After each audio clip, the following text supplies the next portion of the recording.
Welcome to this episode of the DJ Interview with your host, Harry the Big Dog.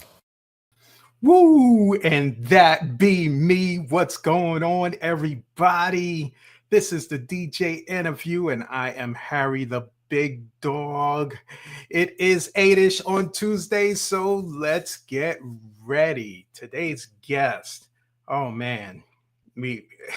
I've been cool with this dude for a little while now, and things happened, and I was like, yo, you want to do an interview? He's like, yeah, it might be fun. So we're on. So as always, I got his career or pieces of his career on my right, your left probably.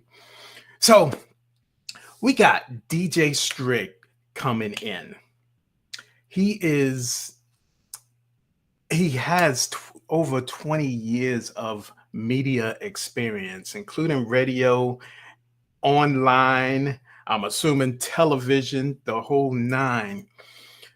13 years he was a host on the popular show 95.7 Gospel Jamz FM in Birmingham, Alabama.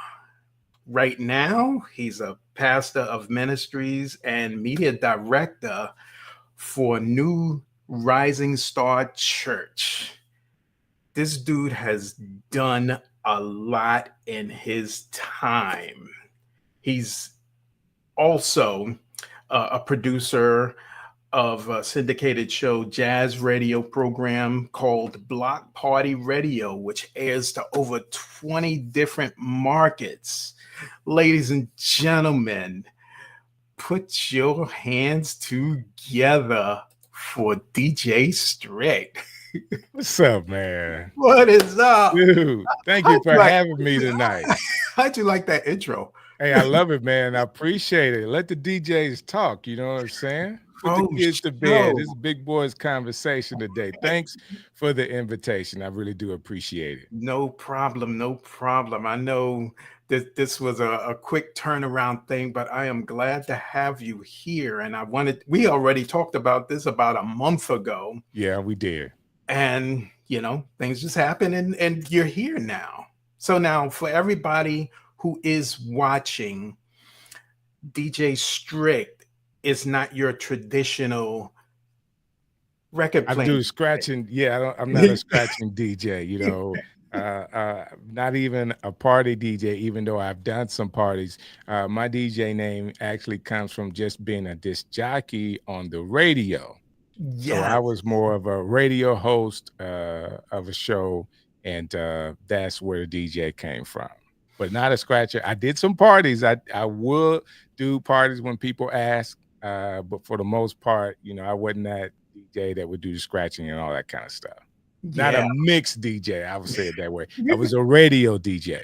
Radio DJ. You play one record, let it go off, you play another. Play another. I can mix, I can blend pretty good, you know. Okay. I'm a good blender. I don't do a whole lot with I'm not one of those DJs that's counting beats and all that other kind of stuff and making sure that it matches completely. I just, when one fade out, I'll fade the other one in. I try to make it simple. Hey, Zakia, how you doing today? She's saying what's up to us. What's up? That's what's up. Thanks for hanging out with us. So now, let's get this thing started. What I want you to do is tell everybody your government name if you want, and how did you get the DJ Strick? Because it's a little different from your government name. Not really. So I don't really tell my government names, so people Okay. can't Google me and see the warrants that are out for me. You don't want nobody see any of that. You know, you already told them, you know, I'm in the church now. But nah, my name is Stephen Strickland. So everybody that has that last name Strickland, you know, the guys are all Strick. So the DJ Strick just comes from a family name. Like I'm Strick, so a lot of people will call me Strick. So DJ Strick was just how it came out. So when I started radio, it was very easy just to throw DJ in front of it. And what was the second question? How did I get started? How did you get your DJ Strick name? That was it, basically. That was it. It was I was about to go on the radio. My nickname was Strick, and I just put DJ in front of it. It was really that simple. Too easy, right? I tried to run away from the DJ thing too. Like after I got done with radio, I was like, I'm just Strick, you know. Mm-hmm. Even in the church, they call me Pastor Strick. Like in the city, like once you have been on radio so long, I could not allow that influence I had in that name to kind of go away. Right. So they call me Pastor Strick, and everybody know, oh, he used to do radio. That's the guy that used to do radio. And if they listen to me long enough, I can hear it. I can hear it in his voice, that kind of stuff. That don't know me, they would say that. And right. so you as do have that radio voice. Man, I appreciate it. This is the SM7B, man. It makes me sound so much better. I need one so I can sound better. So I can have that deep. It's just the thing, man. It's really not the microphone. I was explaining to somebody the other day on a show, like I learned on the radio. Really, it took me about. So part of my story, I would tell people, it took me about almost 3 years to find my voice in radio. Mm-hmm. Like I didn't go to a class or a course. I was someone that knew the music and could communicate. But communication on the radio is something totally different than being in front of people. Like I'm in front of people kind of guy. Like the charisma to be able to work a room and all of that. But I had the music. So a friend of mine was an accountant at the radio station. They were looking for someone to do a Sunday morning show. Because I'm in the Bible Belt, man. You know what I'm saying? You can't play some of this hard hip hop on Sunday mornings. It just don't go over well for people to wake up in the morning and they got that music blasting and everybody's going to church. So the radio station is like, well, let's see if we can find somebody to actually do this. And again, a friend of mine worked at the station, knew what I was doing because I was making tapes for him. You know, you always make a tape for your homeboy. You know, I had a little makeshift mixing thing in my basement. It was really makeshift. I'm talking about from one tape to the next and dropping in a couple of songs that he could have. And I may have been burning CDs by that time, but maybe it was a CD by that time. And basically it was for him. So he wanted to hear some of the latest music, gospel hip hop music. So that's what I would make for him. Right. And he also was with me when I did teen ministry at our church. He's like, man, you do so well with the kids, you know, the music, you need to at least try this out. They're really looking for somebody. Like, I promise you, not even in my mind, like I never thought a day of my life that I was going to be a DJ. At all. And this opportunity just kind of landed in my lap. I interviewed in December of 1999. And the first Sunday in March of 2000, I started. Wow. Now, that was a long time for you to kind of wait because the program director, he really didn't want to do it. He wasn't feeling it for real.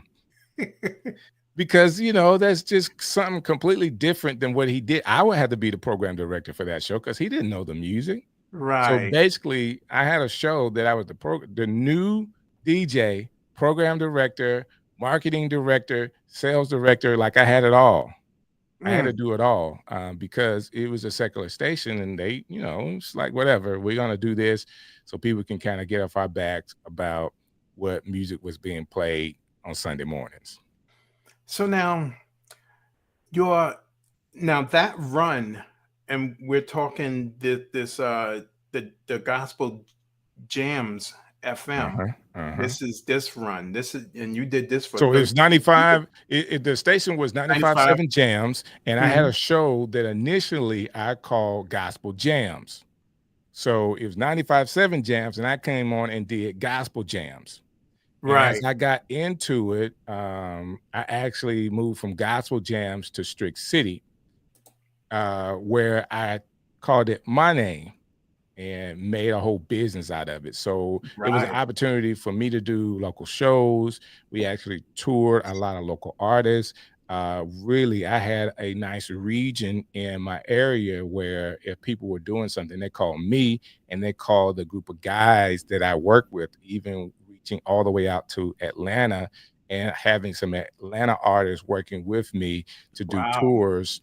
And basically it was a nice little setup. I was for all intents and purposes the band for a minute in that genre of music, and it was cool when people would cross the state line. I would say if they cross the state line and they want to get into this arena, they're calling me, They and call you. that was what I wanted to happen. We talked offline, and you talked about hip hop, gospel hip hop. Right. Let So that's let the everybody know genre. what that is. Yeah. That's the genre that I kind of started. So 2000, I put you like this so everybody can kind of get an idea. The first Sunday I started, March 2000, so March 5th, 2000. It's a Sunday. And I actually started playing the first song that Mary Mary released. So Kirk Franklin was already out. Mary Mary had this song called Shackles, Uh-huh. and produced by Warren Campbell, who's actually was married to one of the sisters. And it was Warren Campbell was an urban producer, like Okay. urban secular producer. So he did a lot of stuff, but this is his gospel group, and you can feel and hear the undertones of urban music. So it was. I'm saying that song kind of set the scene for me. It was their first song, urban song in the gospel arena, and it just like exploded. Like I probably played Wow. that song every Sunday for almost 2 years because it was such a big song. But it set the scene for the type of music I was playing. So they were singing, but I did go over to rap music as well. I did a good mixture of singing gospel, urban gospel music, and then rap music. So a lot of artists, people don't know this, a lot of gospel artists had what I would call urban music on their CDs. They just never Right. released them as singles.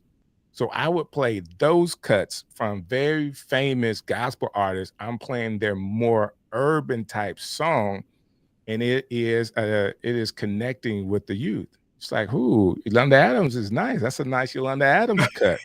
CC Winans actually had a cut that was actually produced by Lauryn Hill. I played that cut. So Wow. there was a lot of things that people didn't know, that these big time gospel artists that were huge from a gospel standpoint, singing traditional gospel music or what called contemporary gospel music, but I pushed their gospel urban stuff, the urban Right. gospel stuff, and it just resonated. And then I would mix that in with local artists. That was really what made what I did different, because I told there was a lot of local artists around doing gospel. I'm in the South, man. There's Yeah. tons. And I mean, we can go down a list of artists that are well known that came out of the South, including Birmingham, Alabama. So Mhm. there's still a lot of artists here, people that are extremely talented. Like my wife is here in Birmingham, grew up in Birmingham, and now is a world traveler when it comes to smooth jazz music. Like she's a top Billboard charting smooth jazz artist, Kim Scott. Y'all can look her up. That's my wife. And, people don't know she's from Birmingham, but we fly out of Birmingham going across the country Right. for her to play her music. That being said, I couldn't call some of these big name artists in because I didn't have a budget.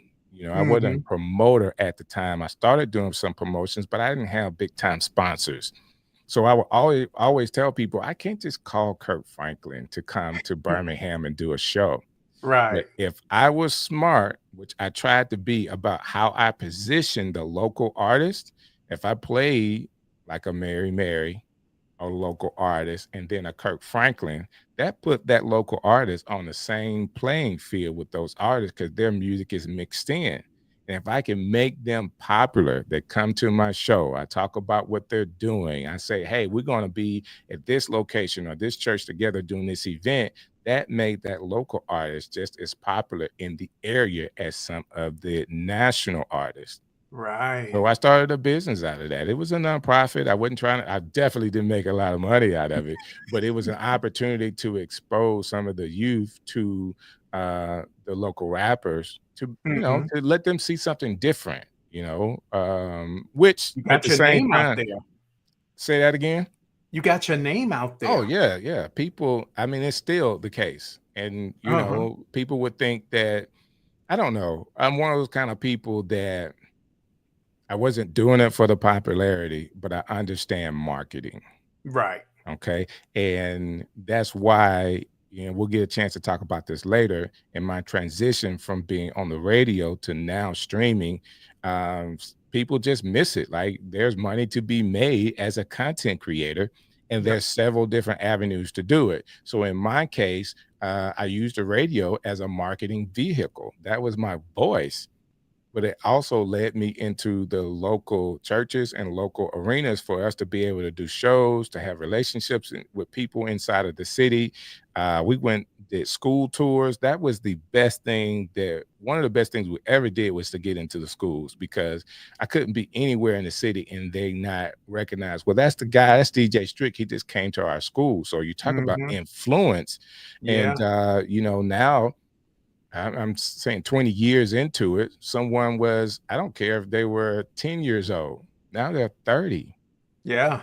and they're remembering DJ Strick that came to their school, and they had a good time. It was positive. It was fun. And this guy's still in the community doing things.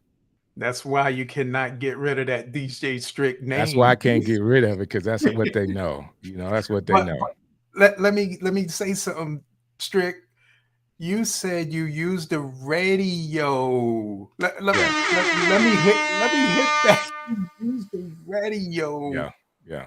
to gain your popularity. That was my voice. That was my voice. Ah, yeah, So I was a football player first. So my arrogance came from being a young football player. So when I right, got into the radio, I had that little celebrity vibe because it was already in me. So right, I had to tell people, it's like, look, I understand we just met. All you got to do is turn your radio on at 8 o'clock Sunday mornings. You'll have me. Listen to me, check right. me out. If you got any questions, hit me back up. That was a calling card for me. Like, I'm going to be there every Sunday. If Yeah, you want to get you, this is where you find me. Well, that's cool. That's cool. I really like this guy. And then he's on the radio. Everybody loves people that's on the radio. It's not like it is today. Like, radio has definitely changed today. But back then, you were the man. Oh man, speaking of radio, we got heavy hitter DJ Cam and DJ Woody Wood. Heavy hitter That's what's DJ up. Cam, freeagentradio.com, and DJ Woody Wood. He plays on Sirius XM That's what's up. What's up, on fellas? occasion. Oh man, so they definitely know about the radio. Yeah, man. The radio for a while, dude. It was just king, and I don't know where it's going. I do know where it's going. Of course, it's gone to YouTube, and people would say Spotify. I would say this, like Spotify, because I have Apple Music. I actually pay for Apple Music and have a Mhm. free Spotify account, but I listen to Spotify more than I listen to Apple Music. Maybe you need Be- to switch that around. I like I need to.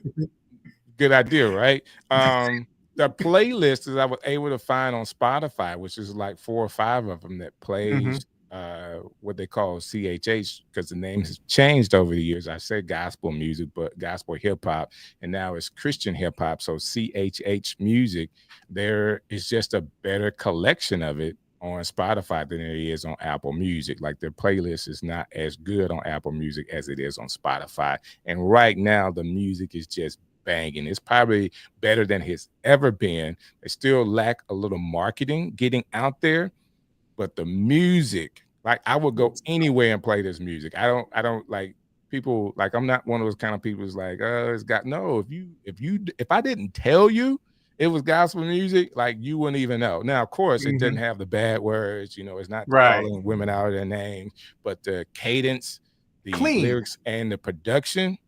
Oh man, these dudes can go up against anybody. Nice. They can go up against anybody. And right now, of course, I think it's better than some of the secular music, only because what we call the mumble rappers have taken over, and that musical style is just not me.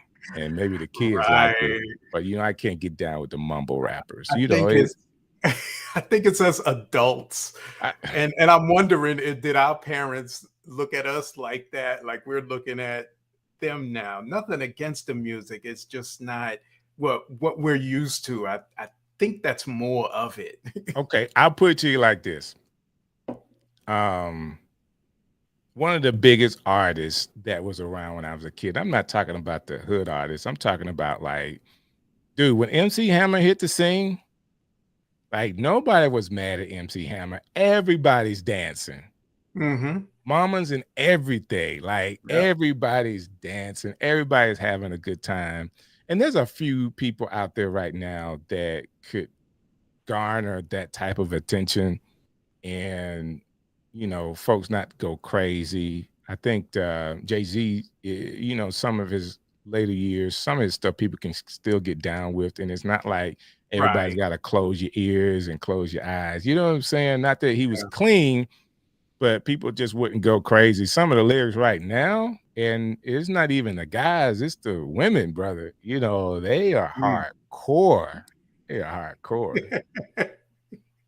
And they're not down to music. It's just like, it's always has been there. Just really, really suggestive music. But right now it's not suggesting, like they're just going out and saying it. Right. So now you spent with this stench with the 95.7 Gospel Jamz, you spent 13 years. 13 years doing that. Yeah, man. I absolutely loved it. How did it progress from your year one, when you were fresh and new, just breaking into the gospel hip hop back then, Christian hip hop now? How did it go, and how did you adapt over time? Because you're talking 13 years from 13 years. Your start in 2000, and I'm assuming into 2013, 2014.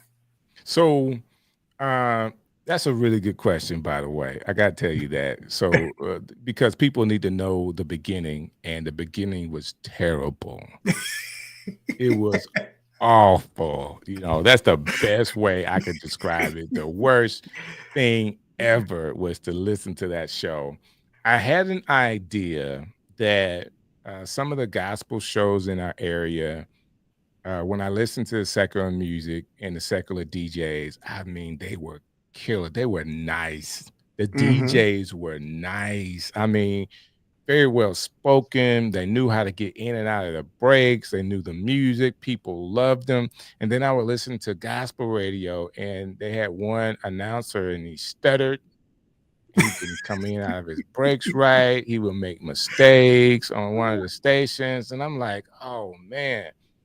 Like, if I had an opportunity to do this, man, I'm going to kill it. So I modeled my style off of the secular radio DJs that I like. It was kind of a mixture, my personality, but at the same time, what I liked about what I was hearing from them. So I learned how to smile on the radio. Like, what do you mean smile? Like people if you listen to my that. Yeah, people can hear it. People can hear. There was one DJ, man, every time he come on, he would in and he'll be laughing.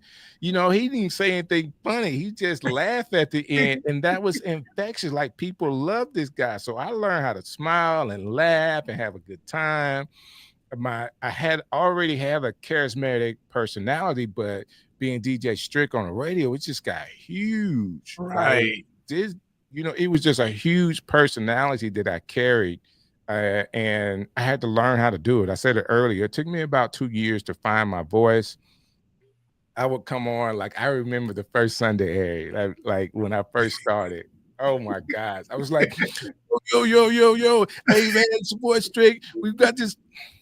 And my program director, assistant program director.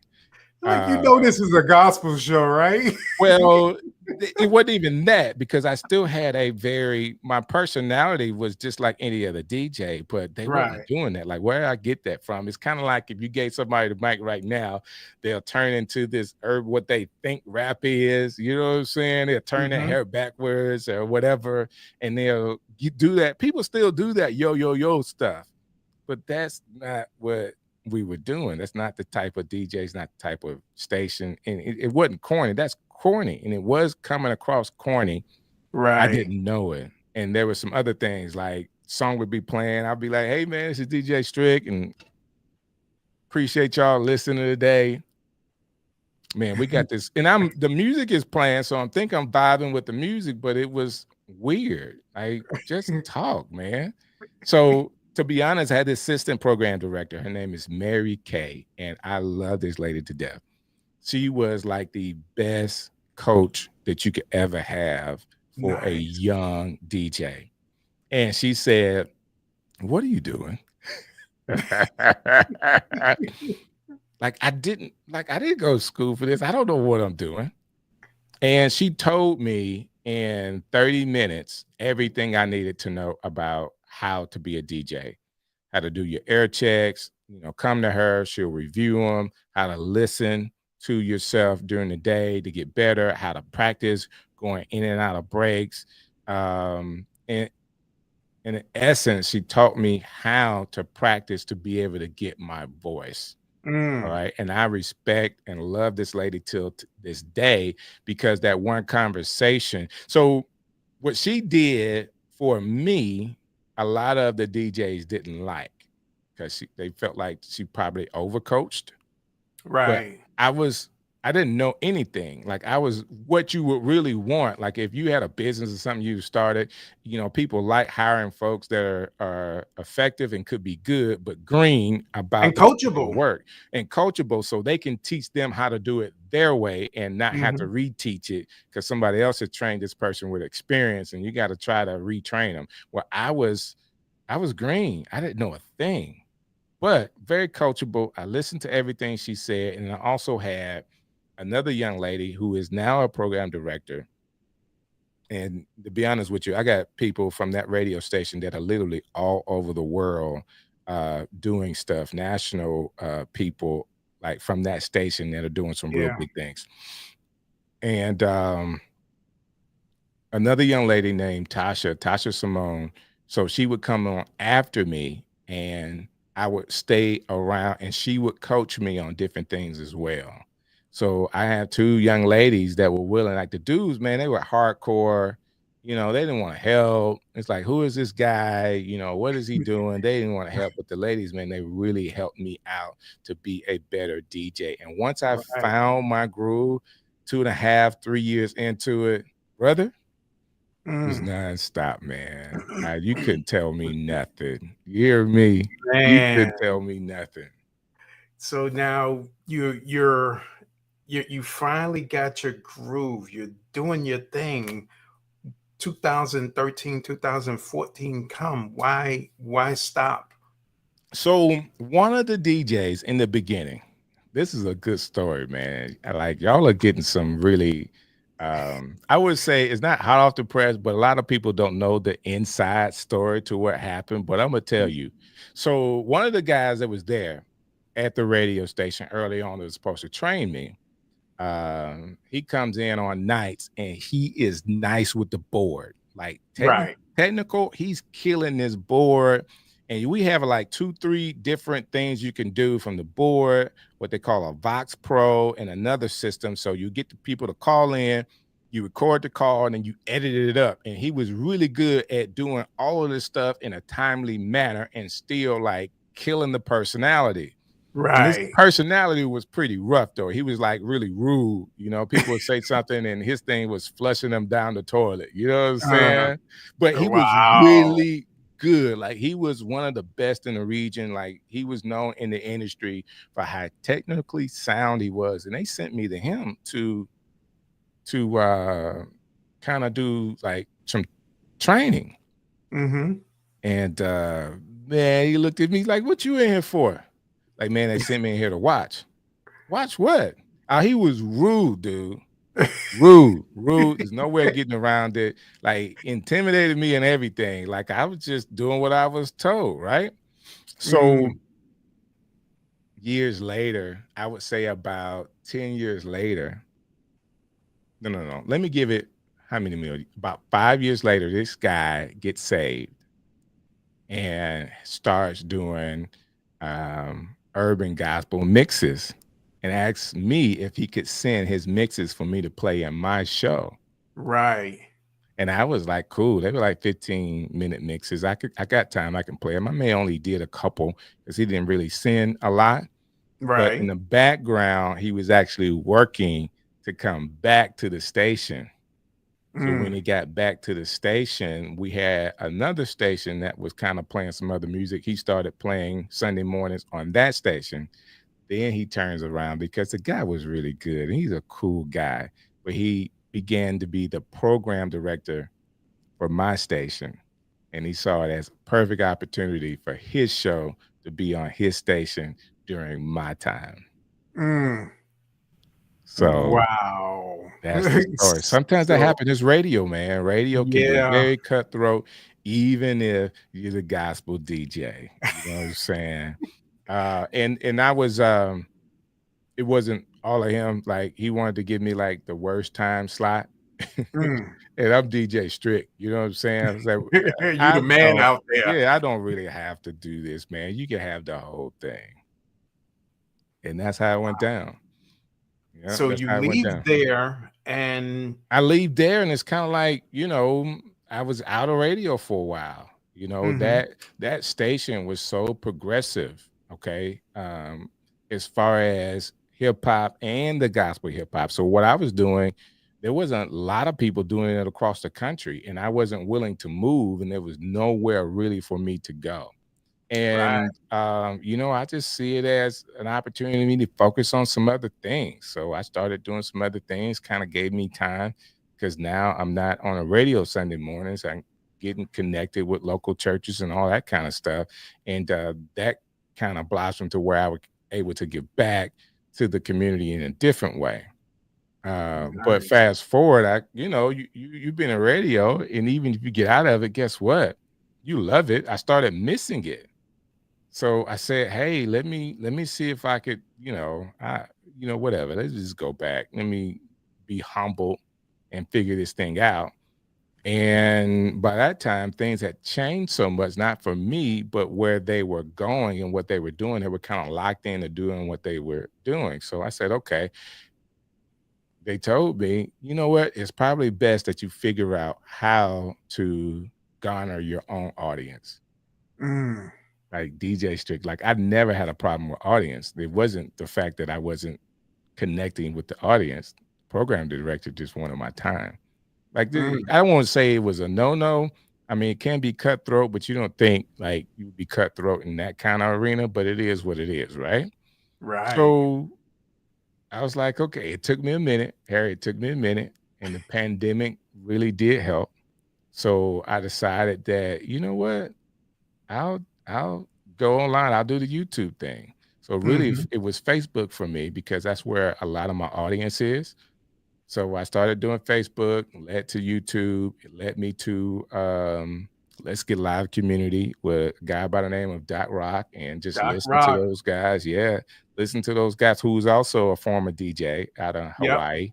And listen to him long enough to figure this thing out to where I could build a studio like this. I can have a picture like this, lights and monitors, all this stuff in here. I figured it out in just a little while, and it did help for what I was doing for the media at the church, but it kind of got me into the community. Well, if you already know from a radio standpoint, all of all the buttons that are on your console. Like if you can handle that, you could definitely handle streaming because it's a whole lot less buttons to press when you stream. And all I have to Definitely. do is talk into the mic and then look at the camera. Dude, I got this. This is where it's at. My face was made for the tube. I used to say that all the time. Like my face is made for the tube. Made Let's for the do it. tube. So we're You gonna know, talk some about people would say you have a face for radio. right. Yeah, I would say, but well, my face was made Your for the face for the tube. tube. Yeah. We'll talk about one more radio aspect. Then we'll talk about how you got out of radio and started to really hone on your social media skills. So the block party radio. Yeah. Tell us a little about that now. So while I was out of radio, of course, missing it and loving it, my wife has a beautiful voice and she was an up and coming jazz, smooth jazz player, right? So Hmm. most people, when they were doing radios, most artists, not just smooth jazz, but most artists, they started to slow down and a lot of people were doing radio shows, but they were kind of like they used their celebrity to get the show, and they were, it's kind of like easing into life. I do a radio. Well, Yeah. what if a up and coming artist had a radio show? Mm, People like the program directors already knew of her and her music, but why not strike out and do a radio show? Now, one thing that makes it difficult is that, if you're a new artist, you don't have the budget to do a radio show. right. Record labels are not paying for radio shows. So she had an in-house producer. So I started producing the show and contacting, radio stations. Like we did that together and started to build, and everybody we talked to, including radio stations in the city. I think initially we had 6 radio stations, jazz radio stations that were willing to play her 1-hour show. Man, we thought Wow. that was amazing. Like now we're up to 22 different markets, some terrestrial, some online, and it's great. Like she is now known for not only having great music, but also being an advocate for other jazz artists by playing music on her show and supporting them. And it was an open door. So when the door closed for me in radio, and if Mhm. people don't understand anything about any type of industry, man, sometimes being behind the scenes is a whole lot Oh better than man. being in front of the camera Yeah. because you have a longer life behind the scenes than you do in front. But that being the case, it was a opportunity for me to not lose my skills. So I produced that show with her, and we've been, oh man, I couldn't tell you how long we've been doing it, to be honest with you. We are now working on Look. episode 337 this week. Ooh. Is it a weekly show or daily? So weekly show. So weekly show, 2-hour weekly show right now. So we started with 1 hour, and that was well more than enough. And then I put my foot in my mouth and say, hey, maybe we should give them another hour. Ask them if they would take another hour, only because it would give her more time to be on. Right. And it has blossomed to be this huge thing. So all you have to do for people that are listening is kimscottmusic.com is her website, and she has a tab that says Block Party Radio, and you can check out the radio show and also check out the local listings of where it plays. Nice. Oh, that I is love it, man. I dope, love it. Like bro. we would fuss a Yeah. little bit because we do things completely different. Like I could Mhm. introduce a song. And of course I had the experience, but I don't write anything down, right? Let me just look Right. at it, think I can write it. Well, it was hard for her to do it. So we had to, like early on, it was difficult because she's trying to remember what to say with a lot of cuts, and figured out that if she just wrote it down and read it, it was better. Like she's a great reader. Like you would never know she's reading. And it's Right. perfect. Like Because right you're on now, the radio. Nobody sees you like they do us. right, It's hard for me to look over here and right. just read this stuff and still pay attention to the audience. But she'll hold that Wow. little piece of paper up, get close to the mic, and man, she does an excellent job and really turned out to have a great radio voice. And man, it's just awesome for her to be able to travel and especially when she see other artists, the respect they give her for the opportunity to be heard. Because just like anybody else, any other genre, if you're getting Billboard spins, that's a big deal. Well, we have a couple of stations that we're on that will give you Billboard spins, so her show means something. So radio Nice. promoters are calling, radio promoters are sending her music all the time. It's just really cool. Nice. That is dope. So you're still in the radio, but behind the scenes. Behind the scenes. Let's go past that. And now everybody, this is stemming from him being on the radio. Right. For Talk 13 about years. For 13 years. And now you're behind the scenes, still on the radio. Still on the radio. Exactly. And this is what, 22 years later? Yeah. From when you started? Yeah. 22 years later. I say 20 years experience. I guess I did write that bio 2 years ago. Yeah. Yeah, it's still going. And I love it. It's not easy. It's not easy doing it. It is a lot of work because she's teaching, touring, and doing a radio show, and I'm with her all along the way. And, Yeah. But we make it work. Now, do you travel with her when she goes away too? So I do travel with her, and every now and again, we do have a couple of ladies that if I can't go, would travel with her. I just feel more comfortable people traveling with her. And so we got a great support system that kind of helps out. Nice. Like when it just don't work or I can't go, or, sometimes it's over the weekend stuff, and I still work at a church, so I have to kind of work out when I can be out. So I have people that will help, and they're graciously, willing to be there. They want to go even when I go, the ladies that work with us. So, sometimes I just had to buy out just so they could go and be a part of it. So they could go have fun too, right? Exactly. So now you doing this transition, and this is again, I'm saying it's stemming from being on the radio. Right. Now you're getting into the media production, the content creation. Tell us how you got into that from the radio. So when the program director was like, great, man, but you really need to garner some an audience. Like right now, if you want to be mainstream, even if you are an artist, they need to see what your social media game is like. Like, do you have an audience already? I was like, man, I shouldn't have to do this. I'm experienced. Like, you know what I could do.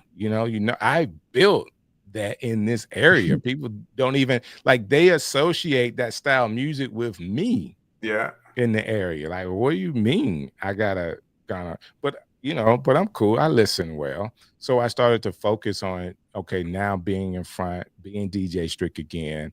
And of course, the audience loved it. And I kind of pulled out one of the best part of my show. Of course, on social media, I can't play music, copyright issues, right? So what else could I do? I could interview local business people, local community leaders, and actually focus on them. And when I started doing this show, I would put out flyers on my social media page saying so-and-so is going to be on my show. And I really feel like I did have great viewers, but the flyers and the marketing went a whole lot further than the video did. So it got to be a thing. You're going to be on DJ Strick show, how I was going to create the graphics for it. And, people could share that they were going to be on my show, but it was promotion for them. Like nobody's really still doing that in the area. So it kind of helped me out, just knowing how to market, how to do the graphics, and then how to produce a great interview show that is promoting whatever that person is doing to our audience. Nice. Let me give a little refresh here. This is Harry the Big Dog with the DJ interview, and we got DJ Strick, and he's talking about his radio career and his media production experience. Now, you start on YouTube. I think no, you started on Facebook Facebook. first. Is what I heard you say. Right. How did that go? What was your experience? What was your feelings towards going live or interviewing some It was natural for me. It really was. Hmm. It was natural. I mean, it made me feel, it reminded me of being on the radio, being live like that. It made me feel, it kind of gave me that rush that I used to get on the radio. So I Yeah. absolutely love it.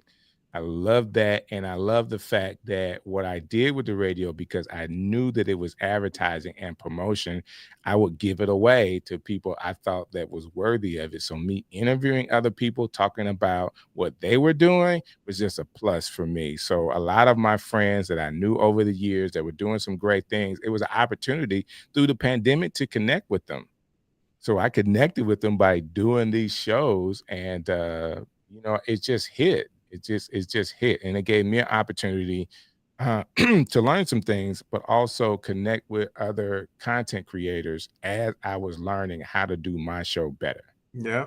And that's how we met. I got wind of you sometime about a year and a half ago. You and what what's the other guy's name? Brant? Brant Collins, we did a show Yes. called The Stream Show. Yeah. With I used to watch that man, all that's the what's up. time. That's what's up. Y'all didn't know it, but I used to watch that show because I met Brant through the same community that Doc Rock created. Let's Get Live community. Let's Get Live. I Yeah. don't know how I ended up there because that's a whole bunch of Mac users. I'm a Mac hater. Oh So- man, sorry to hear that. I ended up in there and I started to see some of the guys that you interact with. I seen y'all's show, but we didn't really connect until another software that we both use Right. and testing out. Well, I was testing out. You were already I kinda had already dove in. They've got me. Yeah. Yeah, they got you.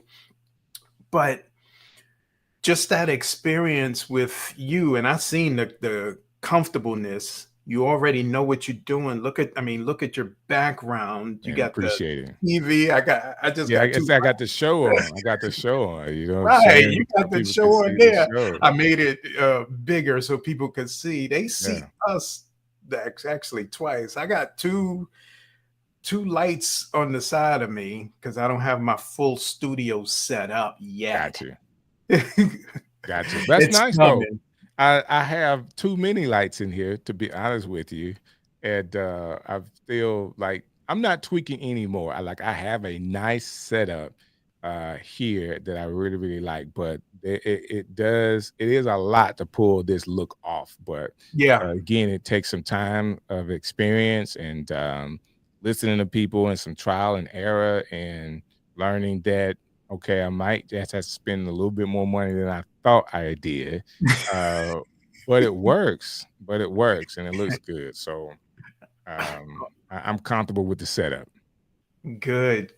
So now you going live on Facebook. What was your audience like? And I'm tying this all around to some of the DJs that I hear and why they don't. I don't think anybody should start DJing on there. I'm a strong advocate for these platforms don't want you to be here playing, like you said earlier, copyrighted music. Right. So I'm an advocate for another platform called Mixcloud, which Okay. you have to pay to play, but it's only $15 as of the airing of this show is $15 a month, and you For can licensing to be able to play on the Yes. platform. for to play and it's playing unlimited. All somebody got to do is just open another browser. You don't even have to go nowhere.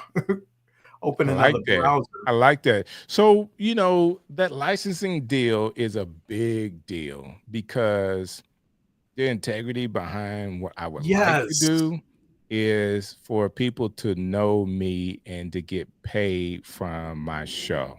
Like Yes. everybody don't look at, where they're getting paid from, but a few Mhm. people will see it and say, hey, this is a line item from Strick City. That's DJ Strick, man. That's cool. He's Right. spinning my stuff. Like, I mean, nobody's gonna get rich from, what Right. I'm doing, but I would love for those pennies that will come from my show to go that right direction. Mhm. That's why I'm not really pushing anything right now. It's just really hard to figure out.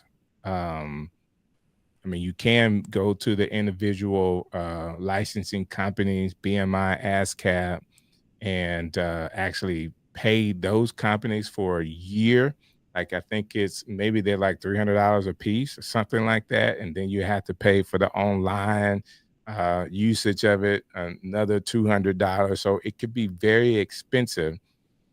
Getting the music and actually having a platform to be able it's as low as $10 a month, as Right. far as what the cost could be to have your own radio show or your own app. I mean, it's really inexpensive to do it, but if you want to do it right, you need to be with something like Live 365, and Mhm. what they That's could another pay. platform. Yeah, where they could pay some of the royalties for you, and then you could have that link spread where you want to spread it to.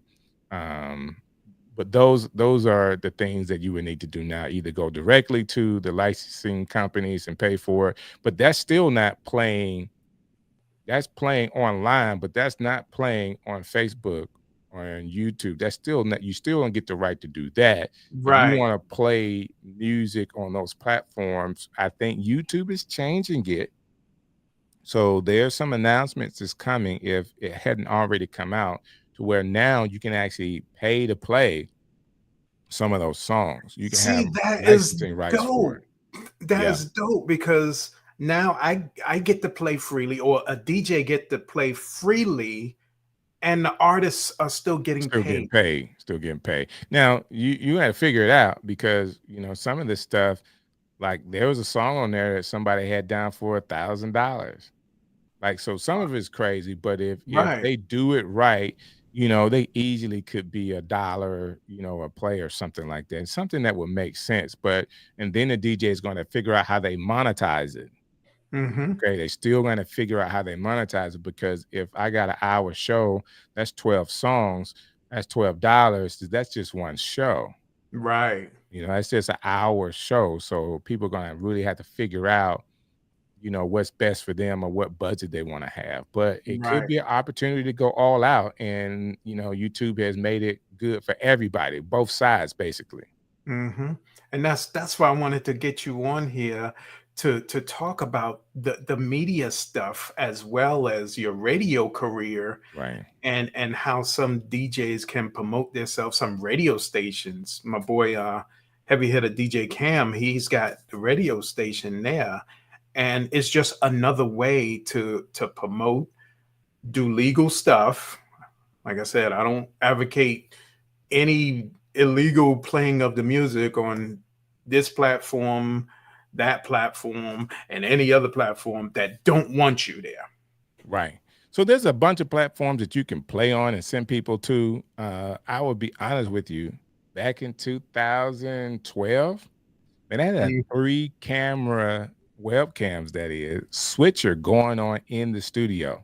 So if anybody is in a studio, you're a DJ in a studio, you're a program director, you're owner of a radio station, and you don't have cameras in the studio, you're missing out. Like, if nothing else, getting the daily entertainment news, talking about what's going on in the community, coming inside, in and out of breaks, not playing the music if you don't have the license to play it, but in and out of breaks, having that on, or even showing the behind the scenes of a DJ, like just 24 hours, have that camera going, man, Mhm. you're missing out, because that is where radio is, to be honest, has to go to. Yeah. It's going to have to go to a visual entertainment that people could watch and figure out how they could do the music. Like, Mhm. the radio stations already has the rights to the music. Like, they could go to the conglomerates, had to figure out what that name was, or the word. They could go to the big record companies and get licensing for the video faster than anybody else. Right. They shouldn't have to wait like us. This is another deal, and it helps everybody if the radio stations that already have, I mean, got thousands of radio stations across the country, if they would put a camera inside of the studio, whether it's on Facebook, YouTube, or wherever else, and they can make deals, it'll be better for everybody. Yeah, Because definitely. otherwise, radio stations are going to be dead. Spotify is where it's at, where people could have their own playlist or listen to somebody else's playlist. Then they could dial in their music style. They don't have to listen to commercials. They don't have to listen to the DJ talk about how big and bad he is. You know, all the other stuff that could be, you know, that should connect.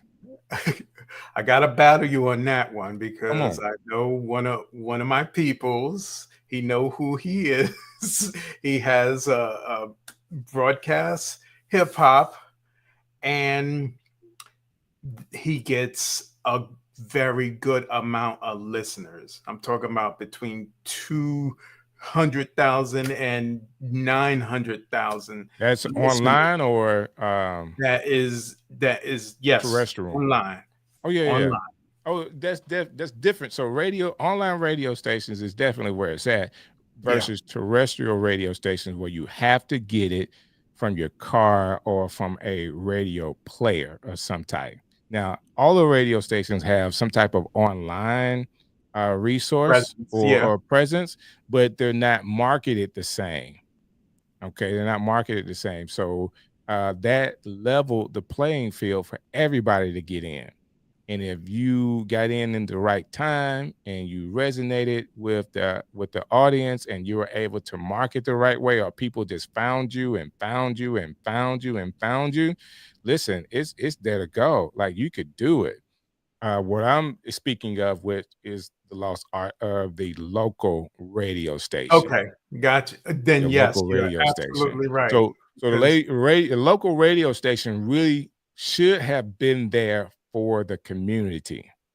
And what happened is, in our market, so it was iHeartRadio, so Charter, then iHeartRadio started to come in, and they had a model similar to Sirius, which means Sirius is they have several radio stations, of course, but it's all satellite stations. Right. But you can hear that same station whether you're in New York or California. So iHeart tried to duplicate some of that, which is buying up all these radio stations, even in the individual genres, they will be playing the same thing. But you can't really, in the past, even a hip hop station in Birmingham would be different from a hip hop station in Atlanta. An Atlanta hip hop station would sound different from a New York hip hop station. You know what I'm saying? Yeah. But if you're trying to go with that model where it's just one hip hop station across the country, it started to dilute it, and it was all computerized where they didn't have a lot of DJs. So the market or their budget was so much lower because it was just playing music all day long. Not a lot of DJs in iHeart system at all. That's where iHeartRadio, their podcasting is still growing because it's that format that they had. They just press play on a computer and it just goes all day. So that's what has kind of hurt the market, and other radio stations that may have multiple DJs, they had to kind of figure out, like, how do we compete money wise when they don't have any DJs, and we got these rock stars. Like, DJs, local DJs could really be rock stars, and you got to pay them, and they do a lot of work in the community, and they're visible. They really can help you. So now, I mean, we have very few in our city that you can say, hey, that's DJ so and so, or hey, did you see that person, or hey, we're gonna be here at this location, come check us out. There are very few radio stations in our area where if that DJ is going to be there and they announce that DJ is going to be at that location, that people will actually come to see him. Wow. Great people now. I'm not dogging them as a person. They're great people. They're talented and all of that. It just has changed in the local market. So from your experience with radio now, going back to radio, with your experience now and back then, what do you see is a little bit different, or if anything? I just think, from our standpoint, from my local market is the connection to the community. Mm-hmm. It's just that, like, some of the larger radio station has just lost the connection and tie to the community. So not only were you paying, okay, yeah, you playing cutting edge music, but you had some things, some people that were there that could go in the community and could help be voices in the community when it was time. uh, you know, they provided the fund, they provided Right. the host, they provided, when you really needed a voice, the DJs would help galvanize the people with their voices. And you partner a great DJ, I don't care what genre, but if you have a great DJ that has influence when the time is needed, paired with a local church and a local pastor, when things go down, that pair could really galvanize a community and help people get through a tough time. Right. So that's where I am with that. We kind of have lost that in our local community. So, you can't get that from a Spotify playlist. Right.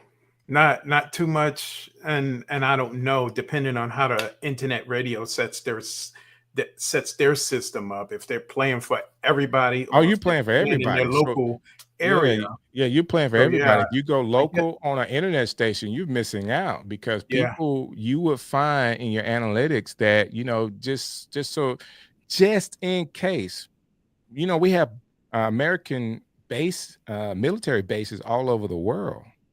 So Mhm. just in case somebody at a military base figures out you have a station, that can actually go through those military bases, and you'll find, man, people in Germany were listening to me. I got people in Japan listening to me.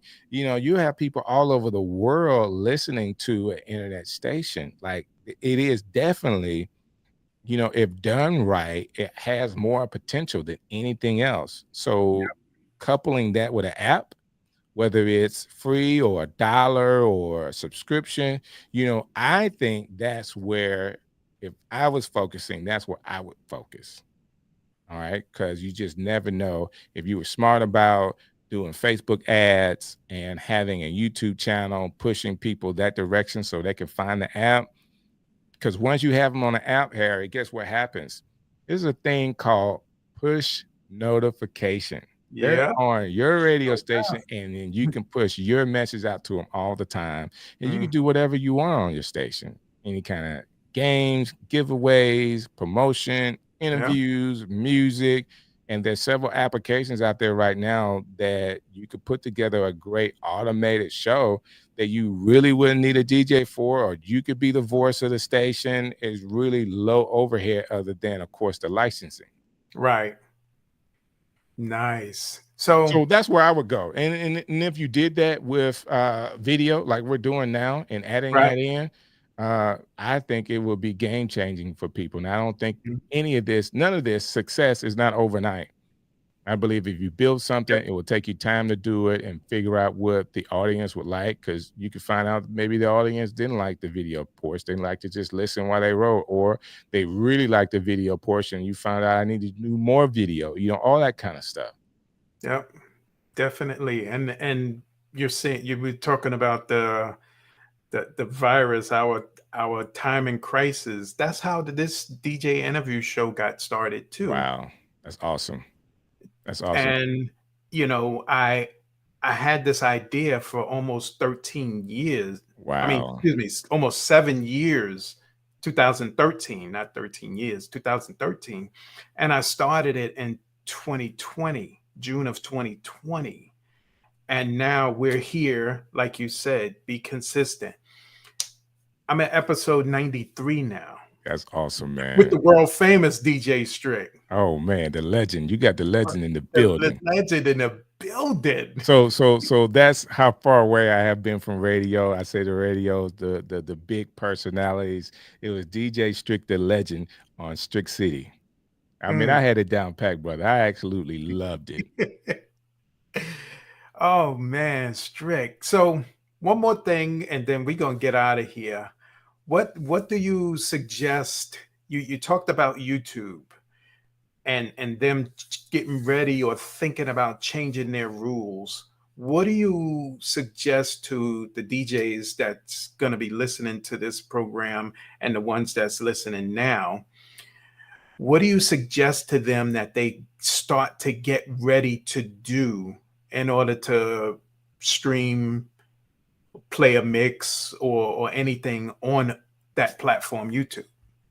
So on YouTube, so if we just think about YouTube and you want to be a mixer, there's a couple things that I would do. YouTube has its own audio library. Okay. Yeah. The music is what it is. You're gonna find some really good tracks and you're gonna find a whole bunch of garbage.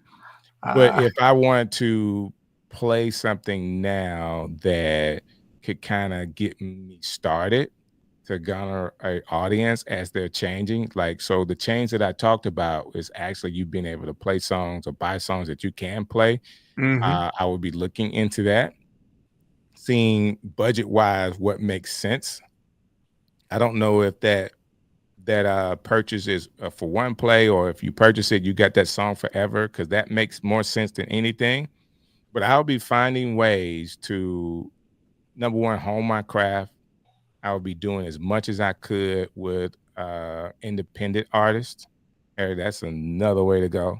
Independent artists that's doing some stuff. Like if you just want to get your feet wet, and hey guys, if you send me this music, you are allowing me to play it with no copyright strikes or anything like that, and I'll play it on this show and kind of get your feet wet and be working your way up to play more of the mainstream music. But at the same time, you're gaining an audience, you're learning how to do it, and it's got to be in your heart. So the one thing that made me different, Harry, from a lot of DJs, a lot of people, even though as a gospel DJ, they didn't like me. Because if you're the DJ, you are the gatekeeper. And you know, a lot of people, if you say gospel hip hop, you know, they think about the corny stuff that they've heard over the years. Like there has been, like, people have gotten away because it's gospel music for God. They've gotten away with a lot of corny music. I didn't play corny music. You see what I'm saying? Yeah. Like, I'm sorry. I'd rather you be mad at me that I played something that didn't represent us well. Right. Okay. I'm being honest with you. I was just like that. I know, just like any DJ, you got to have a heart for what you're doing. Like you are the gatekeeper, and it's not, you know, it's not for you to pay me to play your music. No, go make hot music. Don't have your cousin in the studio telling you that the music is good when it's not. Yeah, I shouldn't have to be the person that tell you your music is not hot. But I promise you, based on my personality, I didn't mind telling people, hey, not yet, or hey, you might need to work on your mix. And of course, a lot of this is local artists that had an issue. Right. And the reason why I'm bringing this up is because you got to have a heart for the craft. It's going to be difficult. You're going to start, if you started today on YouTube with a show, and you got everything set up, you hit the button to go, guess how many people are going to watch? 0. You got to be cool with gaining an audience, and the audience, let me tell you this. Thank you. The audience can't be your family. Can't be your family, because what YouTube tries to do is they try to answer a question or send people to something that they want. And if you got a subscriber list of people that really are just supporters, go subscribe to my channel. They subscribe and never come back, or they watch 1 or 2 times, and it's really not the audience, because YouTube is looking at who subscribed and trying to figure out where they send this new show. What you want is people that don't know you but love what you do or the music. So don't try to get 1,000 of your friends to subscribe, because your analytics are going to be garbage.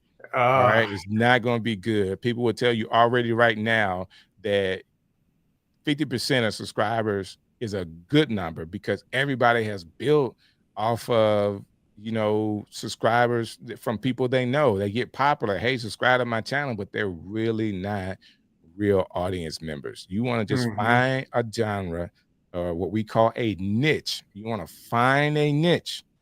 Can't play country. You can't play country and R&B. You can't play R&B and just other thing. Like you're gonna have to find a niche of music that you say, hey, I'm in this arena right here playing this style of music. If you want to hear this, like, man, come on. Yeah. I don't know what era would hit you harder, but if somebody came in and they were playing 90s hip hop and like 90s hip hop and R&B, like where Mary J came out and she was like doing urban hip hop R&B, like that style, man, it would hit all day. The nostalgic part of that music and the fun for people that grew up around that is you just cannot be beat. That being said, there are other genres that people resonate with that if you can find a good lane and be willing to build it over time, just keep going, and you'll look back. So to be honest with you, there's a few people that go viral and they have big channels. And of course, what happens is, I want to make this point about going viral. You want to go viral doing something that you could do for the rest of your life. Something that you are happy about. You have the heart for it. You love. Don't say, okay, I want to, you're not going on TikTok dancing and go viral and then you got to dance every video because that's all people want to see you do. Like, you don't want to go viral that way. Whatever your heart is, figure out, I want to play this music and this style and this way, and this is going to be my niche. This is what I'm going to be. Figure that out and then get started. I'm helping you save 2-3 years off of your life of trying to figure it out. It's like, that didn't work. Let me do something else. No, figure that out first and have a real niche. All right. Don't say, hey, I'm going to do a 24-hour radio station and we're going to go throughout the day and I'm going to do morning drive, afternoon, and get you a good hour. And try to resonate with some people and go live with it and see what happens and have that stay up. And every week you got an hour live show that you come up to and you figure out with that style of music coming on live, actually playing it, what would be next, whether it's 2 hours. All right. Whether it's an hour and then a guest or an hour and more, it's so many things that can happen, but your audience will begin to tell you what they want. Exactly. Yeah. Definitely. So now, you're for everybody who didn't hear in the beginning and it came in late, DJ Strick does have, or were we talking offline? You do have your own interview shows. Tell us a little about that. I do. So I have a couple of shows that I do. I'm still doing the stream show, and the stream show is on Sunday nights on the Ecamm Live's YouTube channel. So basically for people that are getting into content creation, everybody, like, the buzz thing is, how do I monetize? I want to be monetized. And there's so many different ways to monetize. Guess what? I'm a skilled host. I'm a skilled presenter. Like, this is my experience. Coming in and having a show on Ground Zero just hurt me just a little bit. Like, I need to be able to monetize this. So Harry, what I did was get into a community, showed my skill, and then begin to get paid to be able to present on their platforms. Yeah. So on Sunday nights, I'm on Ecamm's platform. On Monday nights, I'm doing tutorials on OneStream Live's platform. All right. So this is 2 different brands that I now have brand deals that I'm being paid to do. Now, it is a lot of work. Okay. It is a lot of work. I know it is. That's actually where we met.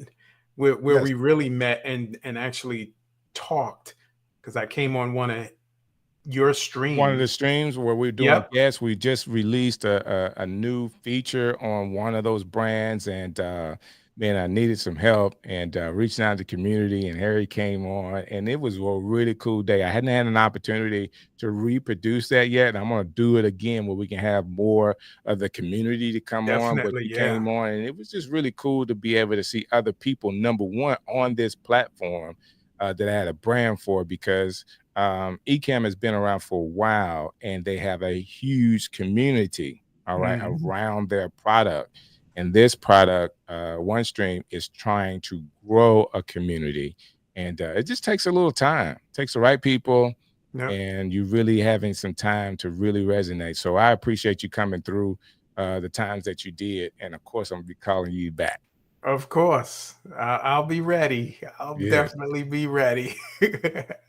So, DJ Strick, thank you for your insights on this whole radio and media. Thank you. Thank you. Trying to help, brother, any way I can. Yes.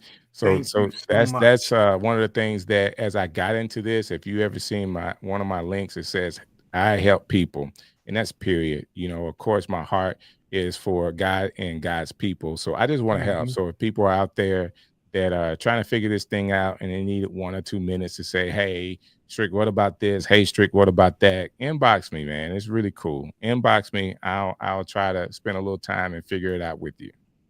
How else can they reach you? So of course, you can email me at strickcity.com.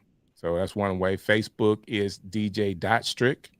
Instagram is at Strick City. And of course, you can see that on the screen there. So Instagram at Strick City, where I'm doing a lot of my reels, man. A lot of reels on Instagram. I'm trying to do one daily. So you'll see a lot of the Okay. content creators that I interview.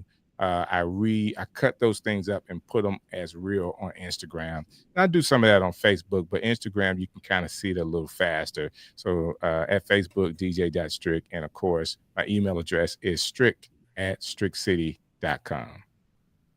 Nice. Any shout outs you want to give before we get out of here? Man, I got to give a big shout out to Harry, Big Dog. You know what I'm saying? The Big Dog. Thank you so very much for allowing me to do this. Shouts out to my lovely wife. If you guys don't know, I've already talked about a jazz flutist, Kim Scott. Y'all go check her out. Check her music out. She's doing a phenomenal job, and is evident in how many people are calling her to come out. Like she's excellent. So shouts out to her and my kids, my boys.